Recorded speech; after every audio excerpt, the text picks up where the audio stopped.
یہ راز آئے تطہیر سے کھلا کر انما یرید اللہ لیذہب عنکم الرجس اہل البیت ویطہرکم تطہیرا. یہ راز آئے تطہیر سے کھلا کر رضا کے نیچے جو ہے ذل ذوالجلال ہے. رضا کے نیچے جو ہے ذل ذوالجلال ہے.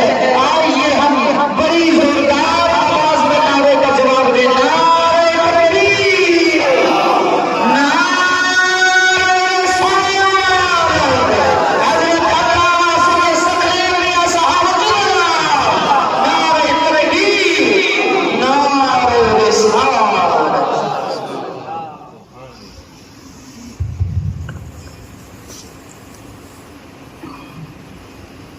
الحمدللہ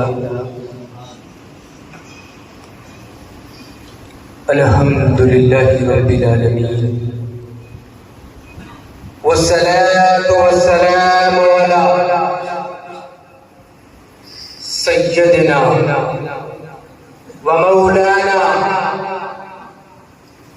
وحبیبنا وشفیعنا محمد الذی کان عالیا فی درجاتی فاطما فی تطہیراتی حسنا فی صفاتی شہیدا فی تجلیاتی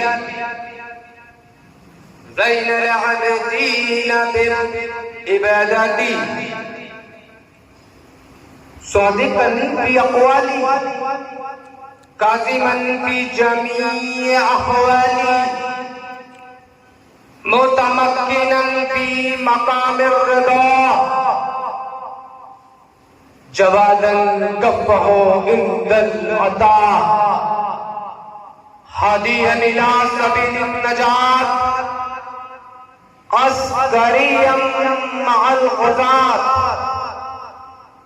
مہدیا الی طریق الیقین غیاث المستغیثین صلوات اللہ علیہ اجمعین. الفاتحہ الی حضرت روح النبی صلی اللہ تعالی علیہ وآلہ واصحابہ اجمعین.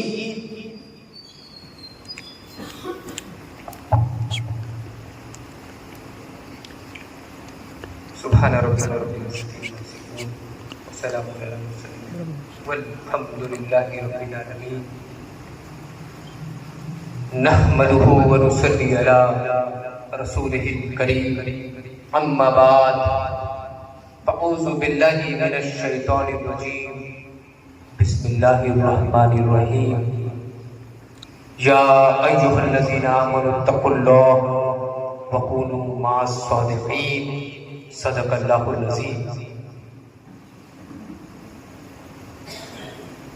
آئیے ہم اور آپ انتہائی محبت و عقیدت کے ساتھ اپنے آقا و مولا کونین کے دولہا کالی زلفوں والے رسول سنہری جالی والے محبوب ڈوبتے کو تیرانے والے پیغمبر اور غم کی ہچکیاں کھانے والوں کو زندگی بخشنے والے نبی مکے اور مدینے کی چٹائیوں پر بیٹھ کر ساری کائنات کے تقدیر کا فیصلہ کرنے والا اللہ کا حبیب حضور احمد مصطفیٰ محمد مصطفیٰ صلی اللہ تعالی علیہ وآلہ وسلم کی بارگاہ عالیہ میں جھوم جھوم کر درود شریف کا نذرانہ عقیدت پیش کریں. پڑھیں اللہم صلی علی سیدنا و مولانا السلام علیکم رسول اللہ صلی اللہ علیہ وسلم.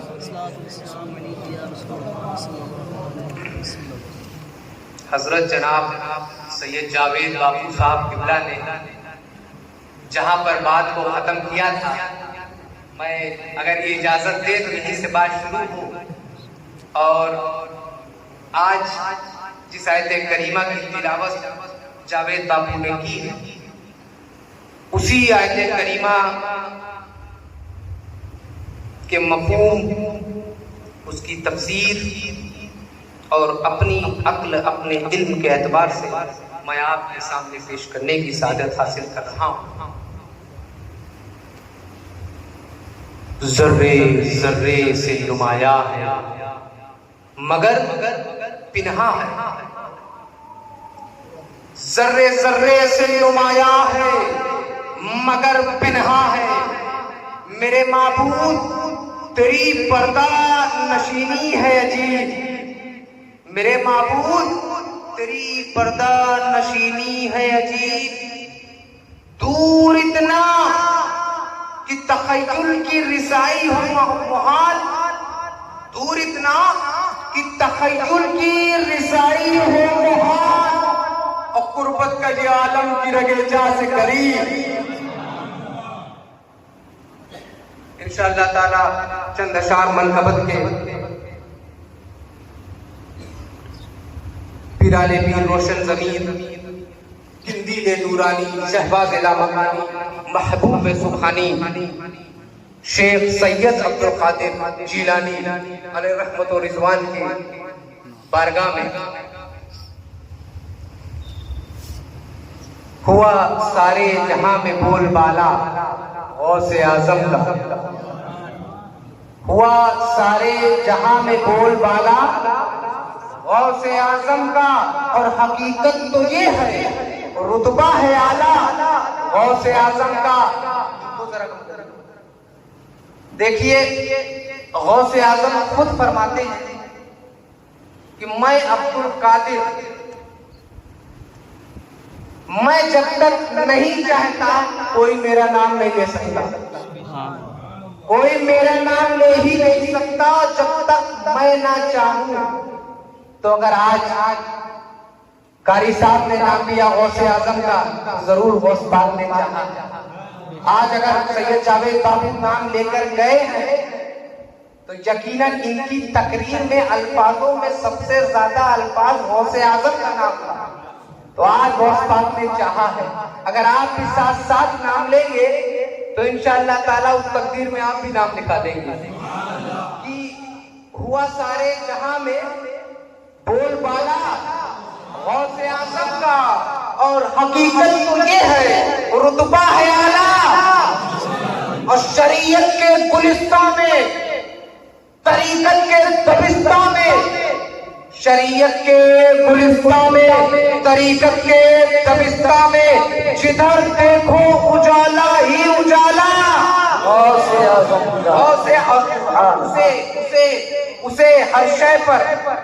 اسے ہر شے پر غلبہ کیوں نہ ہو ساری خدائی میں. اسے ہر شے پر غلبہ کیوں نہ ہو ساری خدائی میں. ارے سکندر ہے پڑھنے والا وظیفہ غوث اعظم کا. سکندر ہے پڑھنے والا. اور صداقت میں سخاوت میں ریاضت میں عبادت ہے. سخاوت میں صداقت میں ریاضت میں عبادت میں قیامت تک رہے گا بول بالا غوث اعظم کا. اور جواب اپنا نہیں رکھتی فقیری بھی امیری بھی. جواب اپنا نہیں رکھتی فقیری بھی امیری بھی. زمانے بھر سے عالم نرالا غوث اعظم کا. اور نبی کا نور فیض فاطمہ کا کیوں نہ ہو وہ وارث. نبی کا نور فیض فاطمہ کا کیوں نہ ہو وہ وارث. نظر علی مرتضیٰ ہے جد اعلیٰ غوث اعظم کا. اور نصیر ایمان ہے اپنا. نصیر ایمان ہے اپنا کہ محشر میں دمے پرسش کہتے ہیں دستگیری اور خبر لینے خبر گیری کرنے والے کو پوچھنے والے کو. اور نصیر ایمان ہے اپنا. جھبوئے والوں ایمان ہے. ہم سب کا ایمان ہے کہ محشر میں دمے پرسش ہمارے کام آئے گا حوالہ غوث اعظم کا. اور آپ لوگ جس طرح سے تبرک کی طرح ایسے بیٹھے ہوئے ہیں اسے تبرک بانٹ دیا جاتا ہے. اور یہ بیچ کی خالی جگہ یہ دیکھنے میں بھی اچھی نہیں لگ رہی، اور یہ بیٹھنے کا نظام سمجھ ہی میں نہیں آ رہا، جس کو جدھر ٹیکا ملا لگا لیا ٹیکا۔ گزارش ہے کہ اگر مسجد کی قالین کو چھوڑ کر خانقاہوں کی چٹائی پکڑ لے تو اچھا لگے گا۔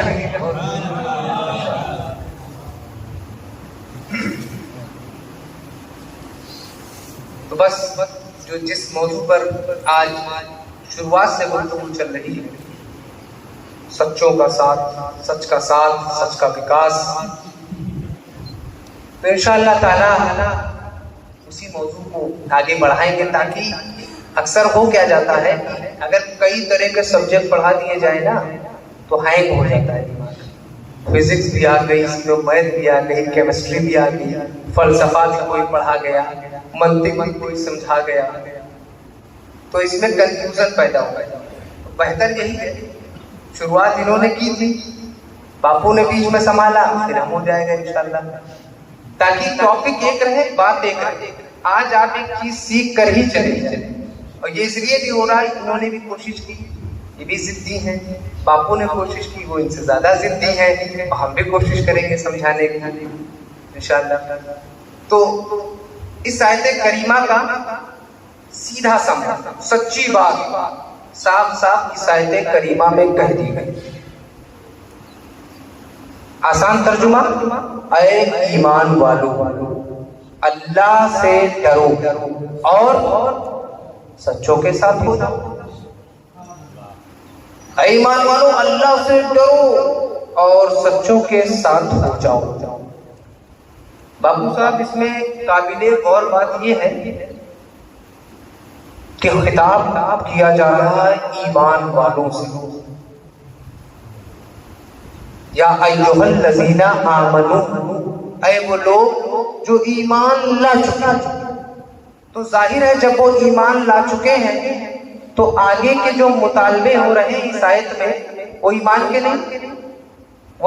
نہیں ہوں گے، کیونکہ جو چیز پہلے سے موجود ہے اس چیز کا مطالبہ کوئی معنی نہیں رکھتا۔ مثال کے طور پر میرے ہاتھ میں ایک گلاس پانی،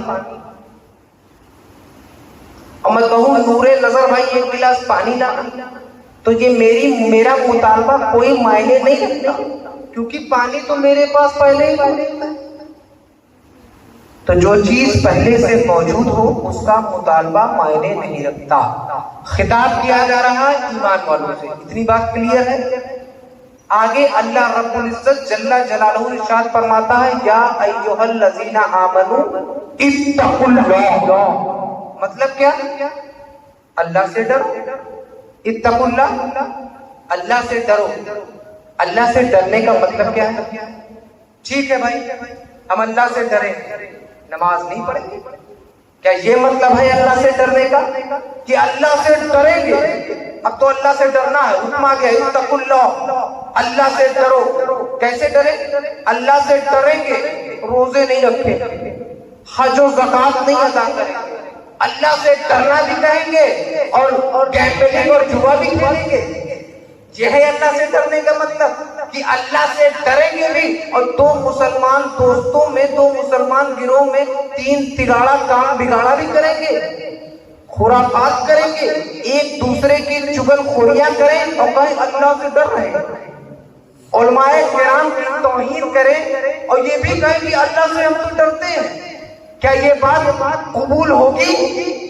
کیا اللہ سے ڈرنے کا جو حکم ہے یہ حکم ہے کہ بس دل میں یہ مان لو کہ اللہ سے ڈریں گے اور صحابہ کی توہین کریں گے؟ کیا یہ معاملہ ہے کہ اللہ سے ڈریں گے اور باپو اور سادات کی ادب و احترام نہیں کریں گے؟ کیا یہ مطلب ہے اللہ سے ڈرنے کا؟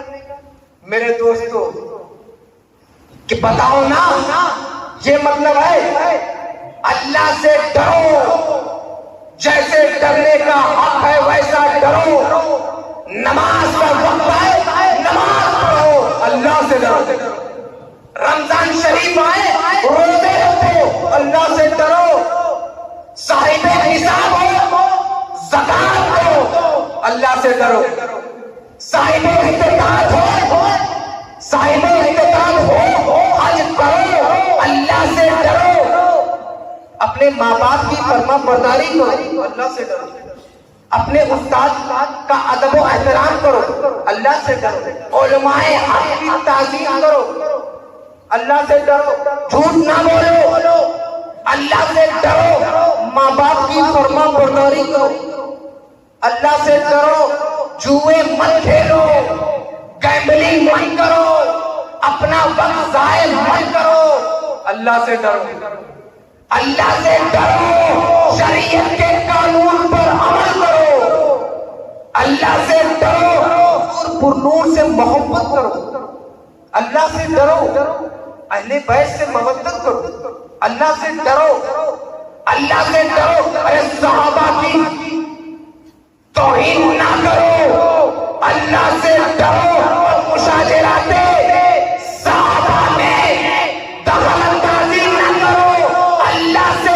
ڈرو، اور صحابہ کے آپسی معاملے جو تھے وہ تھے، جو ہوئے وہ ہوئے، تم چپ رہو، تم چپ رہو، اللہ سے ڈرو۔ میرے دوستو، آج تو دیکھا یہ گیا ہے کہ اہل بیت اور اہل بیت اور اہل بیت کا نعرہ لگا کر لوگ اصحاب رسول کی توہین کرتے نظر آ رہے ہیں، مولا علی کی محبت کی آڑ میں لوگ آج صحابہ کو اشارے کنارے میں کبھی کھل کر کبھی اشارے کنارے میں نشانہ بنا رہے ہیں۔ میرے دوستو، آج ہم اصحاب رسول کی شان میں چیخی گوئیاں کرتے ہیں، انگشت نمائیاں کرتے ہیں۔ اے مسلمانوں، اپنا اتحاد مت بھولو، اپنا اتحاد مت بھولو، اگر تم اپنا اتحاد بھول جاؤ گے تو لوگ تمہیں بھول جائیں گے، تم بھی اتحاد کے پنوں سے اٹھا پھینک دیے جاؤ گے، اتحاد کے پنوں سے نکال دیے جاؤ گے اگر اپنا اتحاد بھول گئے۔ ارے صحابہ تو اس عظیم الشان جماعت کا نام ہے، وہ عظیم المرتبہ جماعت دشت و دشت ہے، دریا بھی نہ چھوڑا وہ صحابہ، بحر ظلمات میں دوڑا دیے گھوڑے وہ صحابہ، افریقہ کے تپتے ہوئے صحراؤں کو آباد کیا وہ صحابہ، کبھی یورپ کے کلیساؤں میں آذانیں بلند کی، بولو نا بھائی، وہ صحابہ جس نے کیسر و روم کے گھمنڈ کو خاک میں ملایا، وہ صحابہ جس نے کسرا کے گھمنڈ کو مٹی مٹی کر دیا، وہ صحابہ ارے خشکیوں میں لڑتے، کبھی دریاؤں میں لڑتے، اور جس نے تیرے نام پر یا رسول اللہ تیرے نام پر جس نے سر کو کٹایا وہ صحابہ سجدہ کرتے تھے چھاؤں میں تلواروں کے، وہ صحابہ دجلہ کی چھاتی چیر کر ایران کے آگے آتش کدے بجے میں بجھا دیا، ایران نے پرچم اسلام کو گاڑ دیا، وہ صحابہ ارے صحابہ وہ ہے، صحابہ کی جماعت وہ جماعت ہے کہ رومن امپائر کی سرحدوں کو چیرتا، اسلام کو جھنڈے کو خالد بن ولید لے کر جاتے ہیں، وہ اور ان کے اصحاب رومن امپائر کے اینٹ سے اینٹ بجاتے تھے، وہ ہے صحابہ جس نے بائزنطینی حکومت کی جڑوں کو کاٹ ڈالا، جس نے رومن امپائر کے اینٹ سے اینٹ بجا دیا، جس نے قیصر و کسریٰ کے گھمنڈ کو خاک میں ملایا، وہ ہے صحابہ رہتی دنیا تک۔ ہم اصحاب رسول کی خدمات کو نہیں بلائے جا سکتے، یہ انہی کا دین ہے جو اتنا خوبصورت، اتنا بیوٹیفل، اتنا کلیئر کانٹیکسٹ اسلام کا ہمیں ملا ہے، یہ ہم ان کے شکر گزار ہیں، ہم ان کے شکر گزار ہیں کہ ہمیں ایسا اسلام. تو میرے دوستوں کہنے کا مطلب یہ ہے کہ شریعت کے قانون پر عمل کرو, اللہ سے ڈرو. تو اللہ سے ڈرنے میں پورا اسلام آیا کہ نہیں؟ اور پورے اسلام کو کما حق قبول کر لینا یہ ہے اللہ سے ڈرنے کا مطلب. یعنی تقوی میں پورا اسلام. یہ اسلام کیا؟ تقوی. تقوی کیا اسلام؟ اسلام تقوی میں پورا اسلام آ گیا, اللہ سے ڈرنے میں پورا اسلام آ گیا. اب دیکھیے دو چیز, ایمان والے تو پہلے ہی تھے آپ, اب جب عمل والے ہو گئے, جنہوں نے تقوی کی زندگی اختیار کی وہ عمل صالح والے بھی ہو گئے. اب آپ کے پاس دو چیز آ گئی ہے اور یہی دونوں چیز کافی ہے. ایمان والے تو آپ پہلے ہی تھے, جنہوں نے تقوی کی زندگی اختیار کی وہ عمل والے بھی ہو گئے.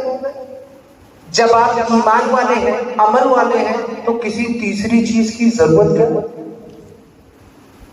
بظاہر کسی تیسری چیز, اچھا وضاحت بھی قرآن کریم میں موجود, ایمان عمل کافی ہے, اس کی وضاحت قرآن کریم میں موجود. والعصر ان الانسان لفی خسر الا الذین آمنوا وعملوا الصالحات. قسم ہے زمانے کہ تمام انسان گھاٹے میں, مگر وہ جو ایمان والے ہیں, جو عمل والے ہیں. تو قرآن بھی کہہ رہا کامیابی کے لیے کسی اور چیز کی ضرورت نہیں, کامیابی کے لیے ایمان و عمل کافی ہے. کامیابی کے لیے ایمان و عمل کافی ہے. دین و دنیا کی فیروز بختی کے لیے ایمان و عمل کافی ہے. دین و دنیا کے کامیابی کے لیے ایمان و عمل کافی ہے. مغفرت کے لیے ایمان و عمل کافی ہے. جنت کے بہاروں کے لیے ایمان و عمل کافی ہے. جہنم سے چھٹکارے کے لیے ایمان و عمل کافی ہے. نجات کے لیے ایمان و عمل کافی ہے. خدا کے قرب کے لیے ایمان و عمل کافی ہے. یعنی پکا ایمان اور نیک عمل, یہی دونوں چیز کافی ہے. تو جب ہم ایمان والے ہو گئے, جب ہم عمل والے ہو گئے, تو ہمیں کسی تیسری چیز کی کوئی ضرورت بتائیے نا ڈبوئی والوں, کیا کریں گے تیسری چیز؟ ہمیں جنت اور جہنم. جنت ہمیں ایمان و عمل سے مل رہا ہے, جہنم سے چھٹکارا ہمیں ایمان و عمل سے مل رہا ہے. جب دین و دنیا کی تمام کامیابی ایمان و عمل سے مل رہی ہے, تو پھر قرآن ہم سے تیسرا مطالبہ کیوں کر رہا ہے؟ قرآن ہم سے یہ کیوں کہہ رہا ہے کونوا مع الصادقین؟ قرآن ہم سے یہ کیوں کہہ رہا ہے جب تم ایمان والے ہو, جب تم عمل والے ہو گئے ہو, جب تم متقی ہو گئے ہو, جب تم پرہیزگار ہو گئے ہو, جب تم تقوی والے ہو گئے ہو, تو اب سچوں کے ساتھ ہو جاؤ. سبحان اللہ. سوال پیدا ہو سکتا ہے, میرے بھی ذہن میں ہوگی, آخر ہمیں سچوں کی ضرورت ہے, کیا کریں ان سچوں کے ساتھ؟ جب دین و دنیا کی تمام کامیابی پرسنل ایمان اور پرسنل عمل سے مل رہی ہے, تو کسی کی غلامی, کسی کا پٹا ہماری گردنوں پہ کیوں؟ ہم کیوں کسی کے غلامی میں جائیں؟ دیکھو مغفرت ہمیں ایمان و عمل سے مل رہی ہے.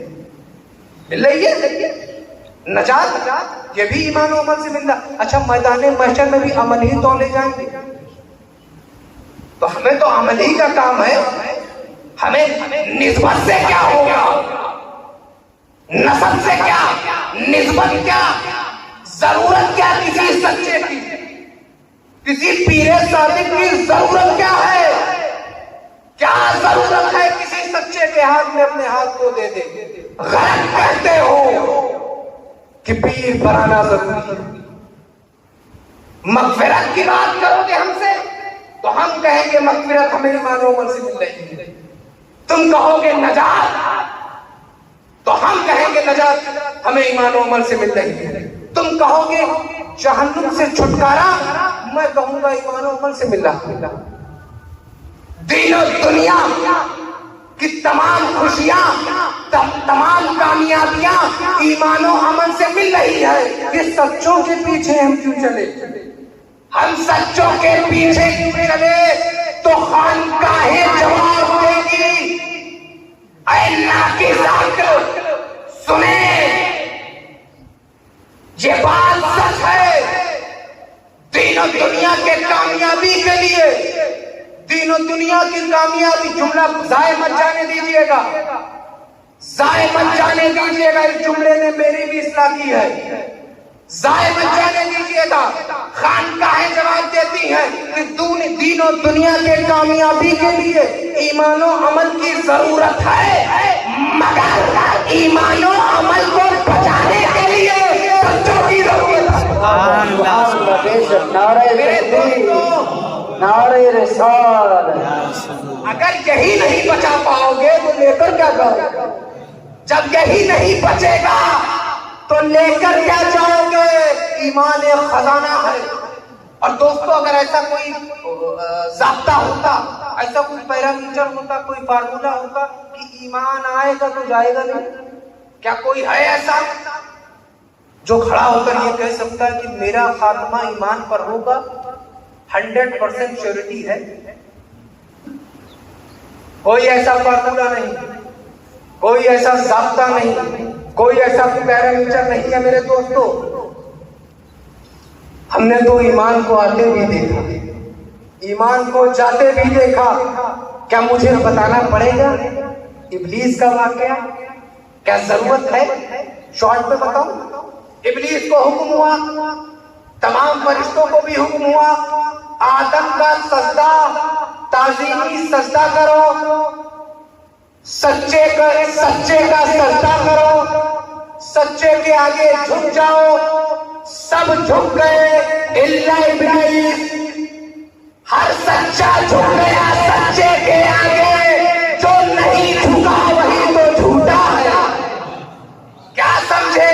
جب سچے کے آگے جھکنے سے انکار کیا تو مردود بارگاہ ہوا. تو اگر اب کوئی آپ سے کہے کیا ضرورت شیخ الاسلام کی بارگاہ میں جانے سے، کیا ضرورت مخدوم سمنا کو اپنی آنکھوں کا کاجل بنانے سے، کیا ضرورت عبد القادر جیلانی کے قدموں کے دھول کو اپنا سر کا تاج بنانے میں، کیا ضرورت ہے؟ اگر کوئی ایسا کہے تو الجھنا نہیں، سمجھ جانا جب استاد نہیں جھکا تو چیلے کیسے جھکیں گے؟ سمجھ جانا، بحث نہیں کرنا. اگر کوئی شیخ الاسلام کی بات نہ مانے، سمجھ جانا استاد بھی بہکا، چیلے بھی بہکے ہیں. بحث نہیں کرنا ہے. دیکھیے، ایمان ایک خزانہ ہے اور اس خزانے کی حفاظت کے لیے سچوں کی ضرورت ہے. ہم نے جو ایمان کمایا، جو دین، جو عمل ہمارے پاس ہے، اس کی حفاظت کے لیے سچوں کی ضرورت ہے. اچھا، آپ دیکھیے اوپر سے، دیکھیے اتہاس اور کتاب سے بات ہو، اوپر سے لے کر نیچے تک، اوپر سے لے کر نیچے تک، نیچے سے لے کے اوپر تک، ہے نا؟ ہر سچا کسی نہ کسی سچے کے ساتھ جڑا. اتنا تو مانتے ہو؟ آپ دیکھیے تاریخ السلطنت، محبوب یزدانی مخدوم سمنانی، پیر کبیر مخدوم اشرف جہانگیر سمنانی علیہ رحمت و رضوان کی سچائی میں کوئی شک؟ ابے جس کی بلی اتنی سچی ہو، جس کی بلی اتنی سچی ہو، اس کی سچائی میں کوئی شک نہیں. جناب ایک بات اور سمجھ لیجیے گا، اکثر لوگ ویڈیو میں دیکھتے ہیں اور سنتے ہیں کہ مخدوم پاک کے آستانے پر جاؤ تو کوئی عالم نہیں نظر آتا، کوئی پڑھا لکھا نہیں، سب ناچتے گھومتے نظر آ رہے ہیں. کیا کوئی بابا ہے؟ کسی بابا کا آستانہ لگتا ہے؟ جناب آپ کوئی مخدوم اشرف کو کوئی بابا نہ سمجھیے گا.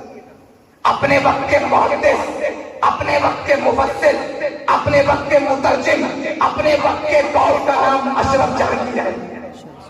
میرے دوستو، مخدوم اشرف جہانگیر سمنانی 7ویں صدی ہجری کے مجدد کا نام. ہلکے میں مت لیجیے گا. دیکھیے مخدوم اشرف بس کسی سلطان کا نام نہیں، بس کسی بادشاہ کا نام نہیں، بلکہ مخدوم اشرف حضرت عیسیٰ علیہ السلام کی روحانی طاقت کا نام ہے. ان کے شیڈو کا نام ہے اشرف جہانگیر. ہلکے میں مت لیجیے گا. آپ ان کا مقام، ان کا مرتبہ سنتے رہتے ہیں، بتانے کی ضرورت نہیں ہے. وہ اتنے سچے غوث العالم محبوب یزدانی، کیا مرتبہ واللہ. ٹھوکروں سے ولی نکالے. جس بندے کو ٹھوکر لگ جائے وہ ولی بن جائے. کیا مرتبہ غوث اعظم کا، کیا مرتبہ مخدوم سمنا کا. مگر جب ہم دیکھتے ہیں کہ مخدوم سمنا بھی اپنے زانو ادب طے کر رہے ہیں اور شاہ علاء الحق پانڈوی کے بارگاہ میں جھکے ہوئے ہیں، تو ہم یہ کہتے ہیں سچے کی ضرورت انہیں بھی ہے، انہیں بھی ہے سچے کی ضرورت. اور جب ہم دیکھتے ہیں کہ شاہ علاء الحق پانڈوی جنہیں سلطان المشائخ کہا جاتا ہے اور جن کی بارگاہ میں 70 بار حضرت خضر علیہ السلام آتے ہیں اور کہتے ہیں کہ تیاری کرے رہو علاء الحق، اشرف آ رہا ہے. سبحان اللہ. ان کے مرتبے کو کیا ہم سمجھ پائیں گے، ان کی ولایت میں کیا ہم شک کریں گے. مگر جب ہم دیکھتے ہیں کہ شاہ علاء الحق پانڈوی بھی جھکے ہوئے ہیں آئینہ ہند کی بارگاہ میں، تو ہم کہتے ہیں سچے کی ضرورت انہیں بھی ہے. اور جب ہم دیکھتے ہیں کہ آئینہ ہند بھی جھکے ہوئے ہیں محبوب الہی نظام الدین اولیاء کی بارگاہ میں، تو ہم کہتے ہیں سچے کی ضرورت انہیں.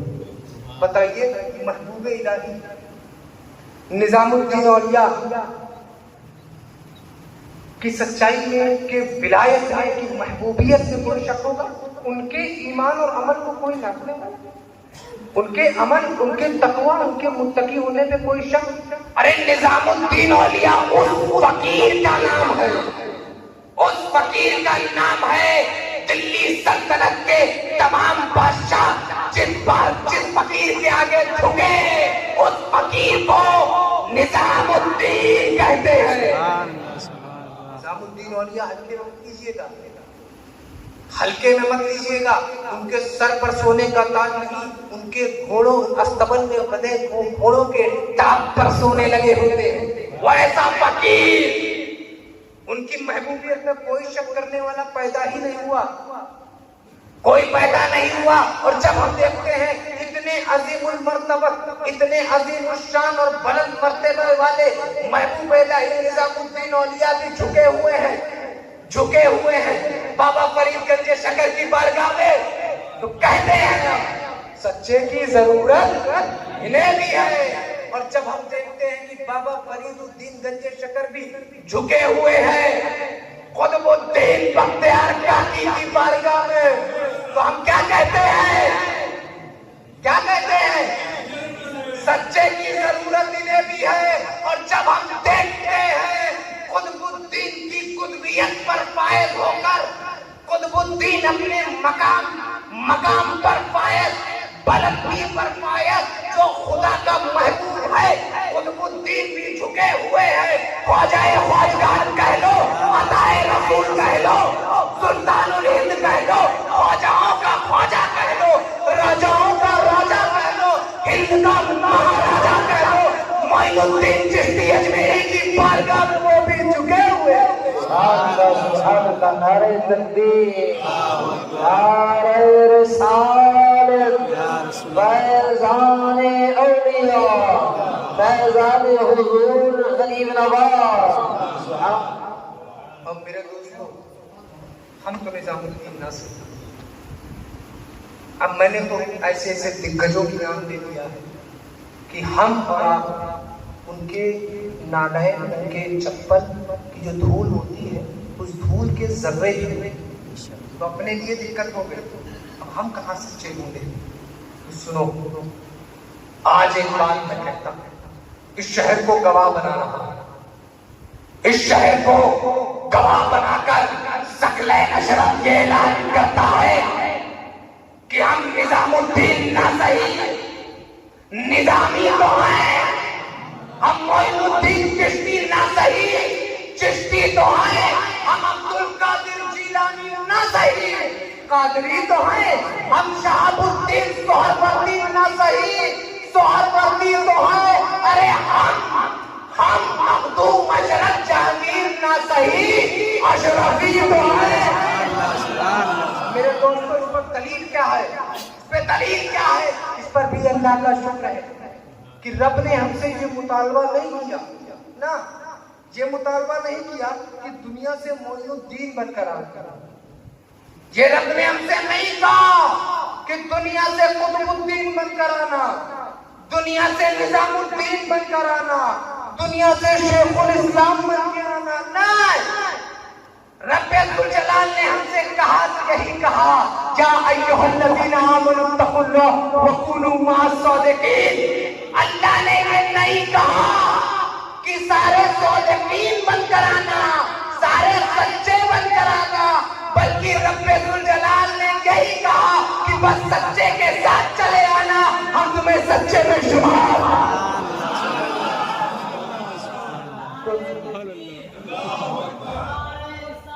یا رسول اللہ زندہ باد. سچوں کے ساتھ جڑنے میں ہماری دنیا بھی ہے، ہماری آخرت بھی ہے، اور اس لیے میں کہتا ہوں ارے ہم بھی اکیلے نہیں. اے خوش نصیبوں، اے پیاروں، اے مخدوم سمنا کے ناموں، اے اولیاء اللہ کے چاہنے والوں، ہم اکیلے نہیں اکیلے.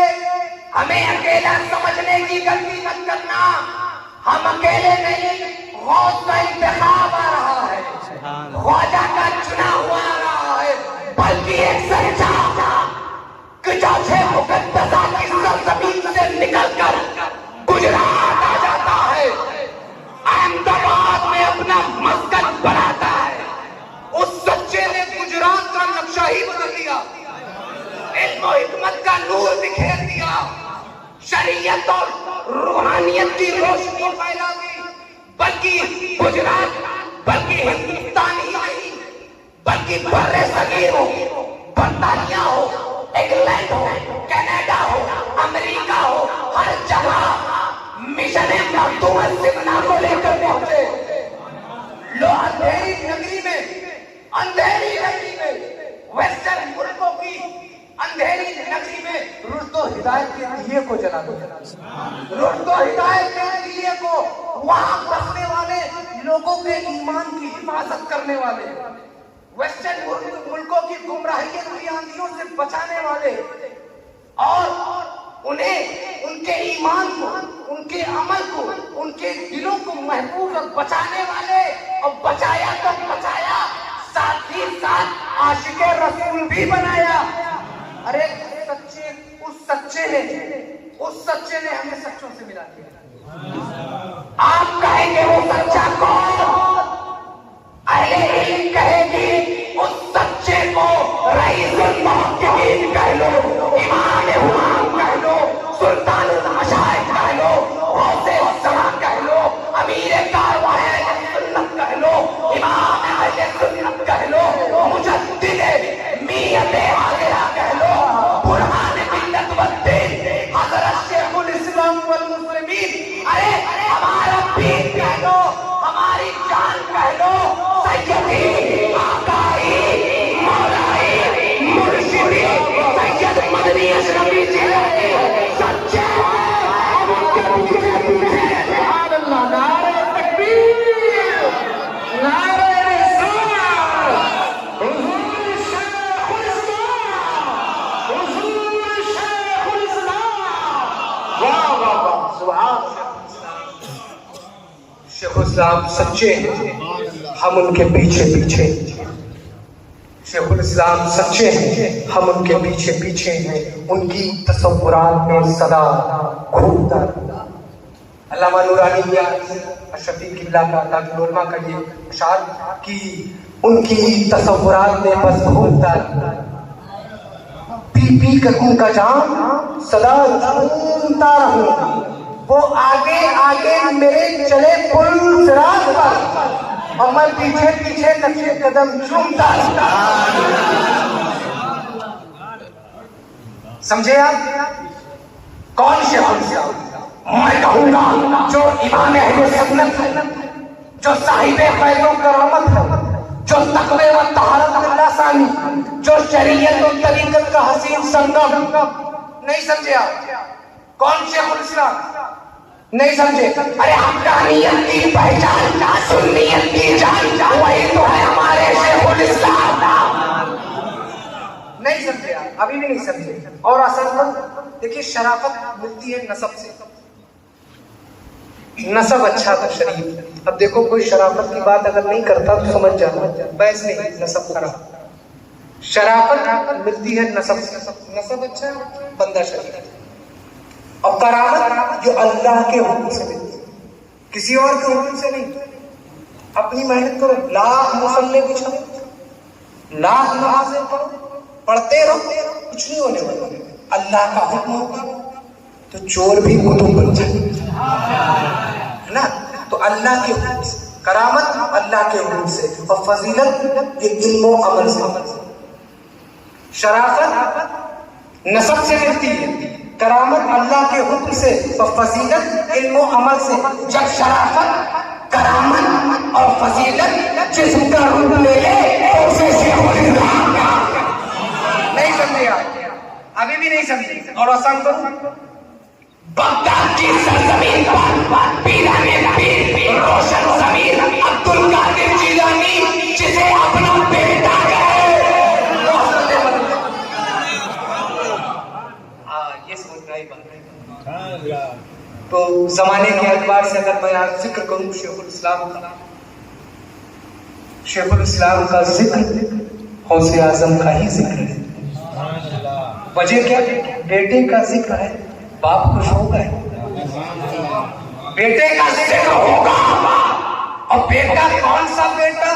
وہ بیٹا جو لائق و فائق, جو بیٹا اپنے باپ کے ساتھ ایماندار ہے, وہ بیٹا جو اپنے باپ کی تعلیمات کو انگلینڈ, امریکہ, کینیڈا, ساؤتھ افریقہ جیسے ملکوں تک پہنچا رہا ہے.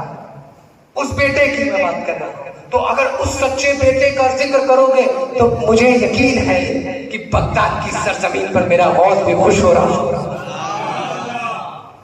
جب مدد کرنے پر آ جائے, او شیخ الاسلام, جب مدد کرنے پہ آ جائے تو زمانے کے اعتبار سے مظہر غوث اعظم, اور جب قرآن و حدیث کے فہم اور علم کی بات ہو تو وہ نظر آئے نائب محدث اعظم, اور جب میدان خطابت میں اتر جائے تو نظر آئے خطیب اعظم. اور جب لکھتے تفسیر, جب قرآن کی تفسیر لکھتے تو تفسیر سراپا بن جائے تفسیر اعظم. اور جب مسائل کی آندھی چلے, فتووں کے لیے قلم اٹھائے تو پھر نظر آئے محقق اعظم. اور جب پیروں میں تلاشا جائے تو نظر آئے مرشد اعظم. اور جب نعت و منقبت کی محفل سجائی جائے, کچھ نعت و منقبت کے کلام لکھے جائیں, اور جب وہ کلام چھپ جائیں تو اہل علم, اہل شاعر حضرات کہنے لگے شاعر اعظم. اور جب دین کے تبلیغ کا کام انجام دے تو نظر آئے مبلغ اعظم. ارے خوش نصیبوں, ہم بھی ہیں مرید اعظم. اور اپنے بزرگوں کے اشاروں سے, اپنے بزرگوں کے اشاروں سے ایک بلند ستارہ اپنے چاہنے والوں کو شیخ الاسلام نے دے دیا. ایک بلند ستارہ اپنے چاہنے والوں کو دے دیا. ہم جسے شیخ الاسلام کے امانتوں کا امین اور ان کا حقیقی جانشین سید محمد حمزہ اشرف شفیق چوشوی کہتے ہیں. اکیلا نہیں, جب تنظیم دیا تو تنظیم کا لیڈر دیا. اکیلا نہیں چھوڑا, ایک بہترین قائد, ایک بہترین رہنما سید حمزہ اشرف شفیق چوشوی کی شکل میں ہم غلاموں کو دے دیا ہے. اور ہم وہ خوش نصیب ہیں جنہیں نسبت شیخ الاسلام ملی. ہمیں اکیلا نہیں سمجھنا, ہمیں تنہا سمجھنے کی غلطی مت کرنا. ارے ہم نے اپنے ہاتھ کو کسی ایسے ویسے کے ہاتھ نہیں, علی کے بیٹے شیخ الاسلام کے ہاتھ میں لی ہے. میرے دوستو, انہی کا دامن نسبت ہمارے ہاتھ میں ہے. حیات بن کر ہردم میری حیات میں ہے. اور ہمیں اکیلا سمجھنے کی بھول مت کرنا, ہمارا پیر ہمیشہ ہمارے ساتھ میں. میرے دوستوں اس چراغ کو بجھانے کے لیے ہزاروں آندیاں چلتی ہیں اور چلی. ہم پیدا بھی نہیں ہوئے تھے اس وقت شیخ الاسلام ان آندھیوں سے مقابلہ کر رہے تھے. اس چراغ کو بجھانے کے لیے ہزاروں آندھیاں چلتی رہی. ارے جب ان کی قلم کو نہ سمجھ سکے تو ان کی ذات کو کہاں سے سمجھو گے؟ کہاں سے سمجھو گے؟ ان کے فرمان کو کہاں سے سمجھو گے؟ ان کے اقوال کو کہاں سے سمجھ پاؤ گے؟ ان کے کردار کو کہاں سمجھ پاؤ گے؟ اگر انہوں نے کسی چیز کو بند کرایا تو اس کا بند کرانا کہاں سمجھ پاؤ گے؟ ہم ان کی قلم کو نہیں سمجھ سکتے تو ان کی جب قلم کو نہیں سمجھا جاتا تو ان کی ذات کو کیسے سمجھے گا؟ ایک بات میں بتاؤں، مخدوم اشرف کا اقوال ہے، بولنے والے مخدوم اشرف ہے، لکھنے والے نظام الدین یمنی ہے، کتاب لطائف اشرفی. ٹھیک ہے دوستو، عبدالرزاق نور العین بیٹھے ہوئے تھے اپنے رفقا، اپنے مریدین اور مخدوم سمنا کے خلفاء کے ساتھ. مخدوم سمنا مخدوم اشرف جہانگیر سمنانی داخل ہوتے ہیں، عرض کرتے ہیں عبدالرزاق یہ تمہارے بیٹے، تمہارے نہیں میرے بیٹے ہیں. لوگ اپنی پشتوں سے اولاد کو جلتے ہیں، میں نے اپنے آنکھ سے تمہیں جلا ہے، تم میری آنکھ سے جلے گئے ہو. اور ارشاد فرماتے ہیں کہ عبدالرزاق نور العین تمہاری نسلوں میں، تمہاری پشتوں میں ہر صدی میں ایک ایسا آئے گا جو رجال الغیب ہوگا اور مظلوم ہوگا، اور وہ ایسا شخص ہوگا جس کے اندر میری کیفیت اتر آئے گی. میری کیفیت یعنی خود مخدوم سمنا کی کیفیت اترے گی. آپ ایمانداری سے بتائیے، اپنے آنکھوں کو دوڑائیے، اپنے قدموں کو دوڑائیے، اپنے ذہن کو دوڑائیے، اپنے قلب ہوش و خیرت میں یہ بتائیے کہ کون ہے وہ ذات جو اس اقوال کا مصداق ہوگا. مصداق کون ہوگا؟ یہ اگر قول اس زمانے میں دیکھا جائے تو کون ہے وہ؟ تو شیخ الاسلام سے ٹکر لینا، صرف شیخ الاسلام سے ٹکرانا نہیں بلکہ تمہاری ٹکر مخدوم سمنا سے ہوگی. اور مخدوم اشرف جہانگیر کا جو دشمن ہوگا وہ تمام سلسلے اہل چشت بہشت کا دشمن ہو جائے گا. کیا مطلب؟ اگر شیخ الاسلام دروازہ بند کر لے تو مخدوم سمنا بکنا نہیں دیں گے. اگر شیخ الاسلام دروازہ بند کر لے تو اجمیر کے معین الدین چشتی بھی کچھ نہ دیں گے، نہ ہی دلی کے نظام الدین اولیاء کچھ دیں گے، نہ ہی بغداد کے غوث سماج کچھ دیں گے، اور نہ ہی بریلی کے احمد رضا. آپ دیکھیے بہت تکلیف کی بات ہو گئی، بہت متقی ہونے کی بات ہو گئی. آج کل لوگ یہ معاملہ چلا ہے، آؤ چومو میرا ہاتھ. آج خود لوگ اپنے امتی بنا رہے ہیں.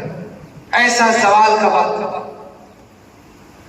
چاہے پھر مدارس ہو، مدرسے میں کچھ کتابوں کو پڑھنے کے بعد، کتابیں تو مدرسوں سے پڑھ لیا ہے، بریانی تو مدرسوں میں کھا لی ہے، دال روٹی تو مدرسوں میں چل گئی ہے، مگر خانقاہوں کی چٹائیاں نصیب نہیں. خانقاہوں کی چٹائیاں جب نصیب نہیں ہوتی تو لوگ ایسی باتیں کہتے ہیں. میں کسی کو اشارہ نہیں کر رہا ہوں، کسی اشارے کنارے میں بات نہیں کر رہا ہوں، میں بات کھل کر ہی کرتا ہوں.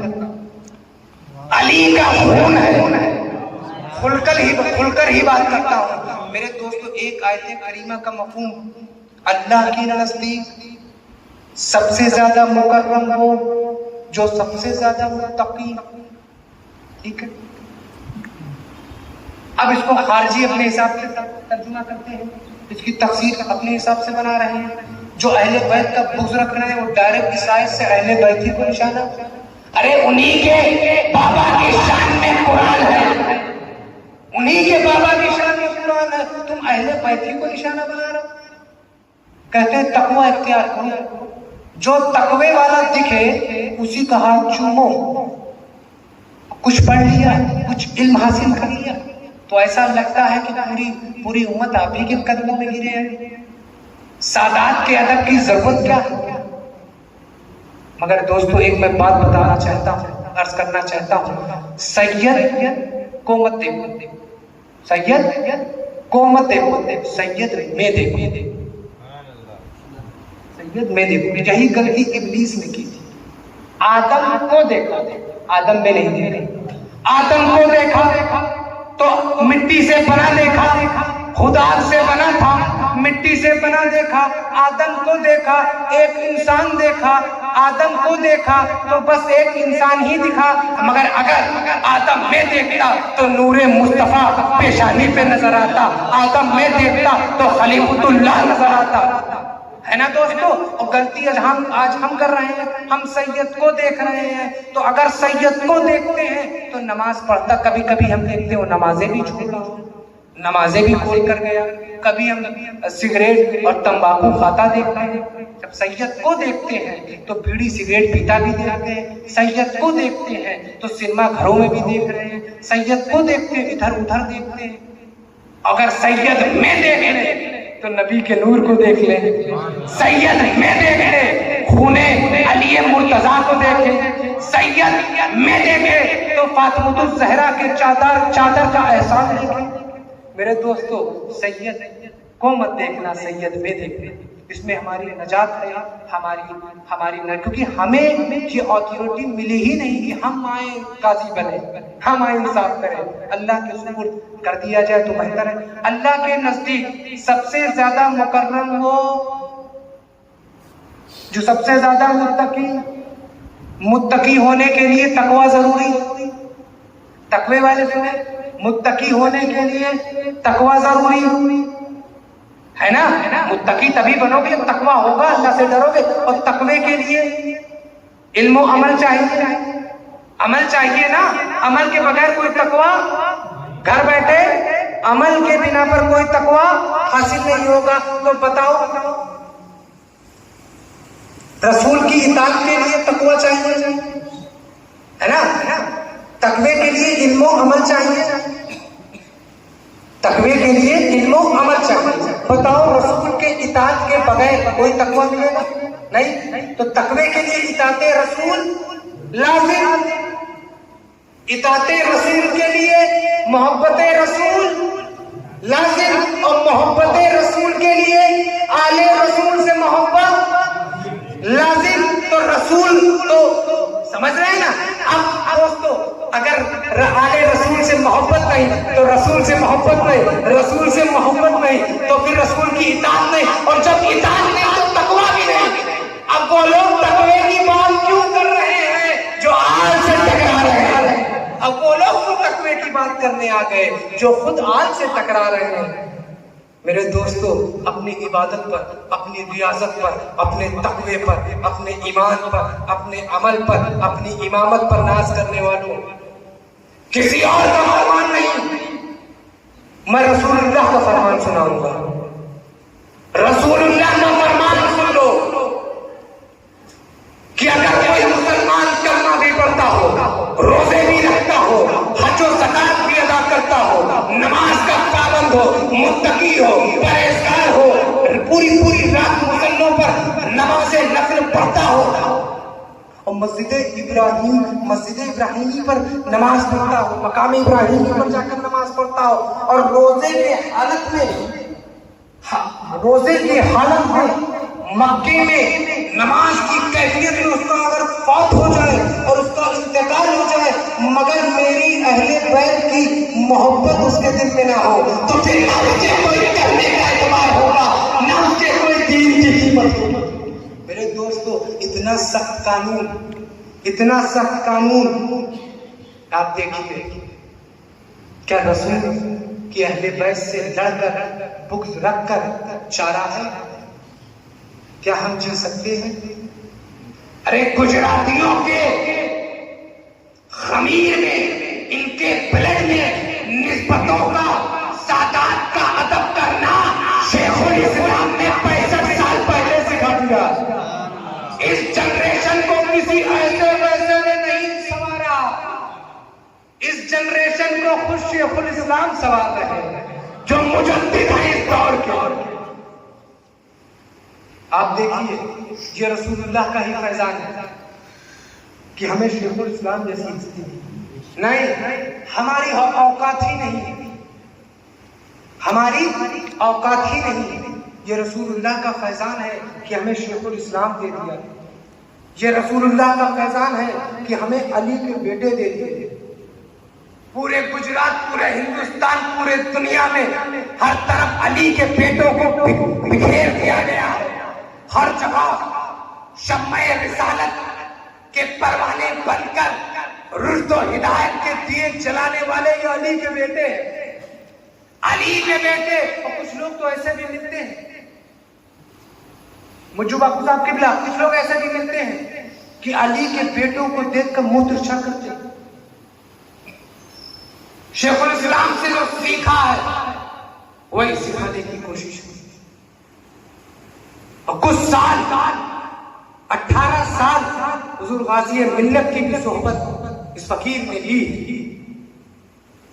علی کے بیٹوں کو دیکھ کر منہ ترچھا کرنے والے, علی کے بیٹوں کو دیکھ کر بغض رکھنے والے, ان سے حسد کرنے والے, ان میں عیب تلاشنے والے, سنیں رہتی دنیا تک علی علی ہوتا رہے گا.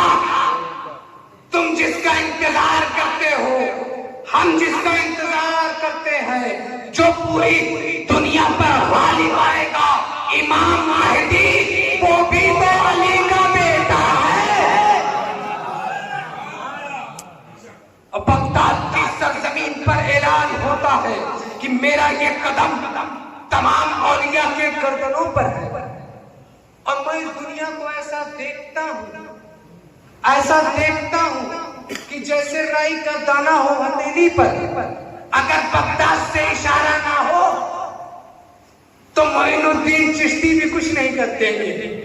بغداد سے اشارہ نہ ہو تو خواجہ اشمیری کچھ نہ دیں گے, نہ دلی کے نظام الدین اولیاء کچھ دیں گے, نہ چوچے کے اشرف سنہ کچھ دیں گے. بغداد سے اشارہ نہ ہو تو دنیا تمام عالم میں جتنے بھی اولیاء اللہ ہیں سب نے اپنا دروازہ بند کر لینا. اگر بغداد تو کیا مرتبہ غوث اعظم, پیران پیر, روشن ضمیر, وہ بھی کسی ایسے ویسے کے نہیں, وہ بھی علی کا بیٹا ہے. اب ملک ہندوستان میں جس نے امن و شانتی پھیلائی, اکھنڈ بھارت میں بسنے والے لوگوں کے دلوں کو منور مجلہ فرما دیا. تمہاری نسلوں کو آگ سے بچانے والا وہ معین الدین چشتی اجمیری, وہ بھی علی کا بیٹا ہے. علی کے بیٹوں سے اگر ٹکر لوگے, اگر ہم ٹکرائیں گے تو یہ زمین چھوٹی پڑ جائے گی, منہ چھپانے کا راستہ نہیں ملے گا. ارے سمندر پر جس کا راج ہے, حاجی علی جسے کہتے ہیں, وہ بھی علی کا بیٹا ہے. ہم مردے کو زندہ, زندہ کو مردہ جو کر دے, جو بلی کو روشن زمینی دے دے, جو مورتی کو کلمہ پڑھا دے, وہ سید اشرف جہانگیر, وہ بھی علی کا بیٹا. دلی میں نظام الدین اولیاء, وہ بھی علی کا بیٹا. گجرات میں سید میرا علی داتا, شاہ عالم, قطب عالم, وجیہ الدین علوی, یہ بھی علی کے بیٹے ہیں. دلی سے چلتے جاؤ, گلبرگہ پہنچ جاؤ, گلبرگہ پہنچو, سید کیسو دراز بندہ نواز, وہ بھی علی کا بیٹا ہے. میرے دوستو, دنیا میں جس نے علم و حکمت کی روشنی بکھیری ہے, اس صدی میں دنیا میں جس نے علم و حکمت کی روشنی بکھیری ہے, دیوبندیت, وہابیت, قادیانیت اور مودودیت جیسے فتنے کو جڑ سے کاٹ ڈالا ہے. ان کے دلوں کو ڈھانے والا اپنی تقاریر ہو, تصانیف ہو, خطبات ہو, علم و عمل ہو, حکمت ہو, کرامت ہو, استقامت ہو, اس امت کو سنبھال لیا. جو اس وقت امیر ہے کاروائی اہل سنت کا. کارواں اہل سنت کے لشکر اہل سنت کا جو امیر ہے وہی صرف ہندوستان ہی نہیں بلکہ بر صغیر میں برطانیہ میں جس نے رشد و ہدایت کی روشنی پھیلائی گنبد خضرا کی ہریالی سے ہمیں رنگا وہ شیخ الاسلام والمسلمین وہ بھی علی کا بیٹا ہے. جدھر دیکھو اسی بات کو میں ختم بھی کروں گا کہ جدھر دیکھا ہر طرف علی کے بیٹوں کی چرچا ہو رہی ہے. ہر طرف نگاہ اٹھی تربت ہو یا جلوت ہو علی کے بیٹوں کی چرچا علی کے بیٹوں کا گنگان ہو رہا ہے. جب یہ دیکھا گیا کہ ہر طرف علی علی ہو رہا ہے تو میرا امام اہل سنت مجدد دین و ملت الشاہ امام احمد رضا خان چپ نہ رہے بلکہ میرا امام بریلی کی سرزمین سے پکارتا ہے ذرے جھل کر تیری پیزاروں کے تاجے سر بنتے ہیں سیاروں کے اور بحر تسلیم علی میدان میں سر جھکے رہتے ہیں تلواروں کے اور کیسے آقاؤں کا بندہ ہوں رضا بول والے تیری سرکاروں میں. اور اس بات پر میں اپنی بات ختم کر دوں گا. اگر اس بات کے بعد بھی کوئی نہیں سمجھتا تو بس اس کے لیے یہ شعر کافی ہے کہ دل میں بغض علی اور جنت کا جنون انا للہ و انا الیہ راجعون واخر دعوانا الحمدللہ.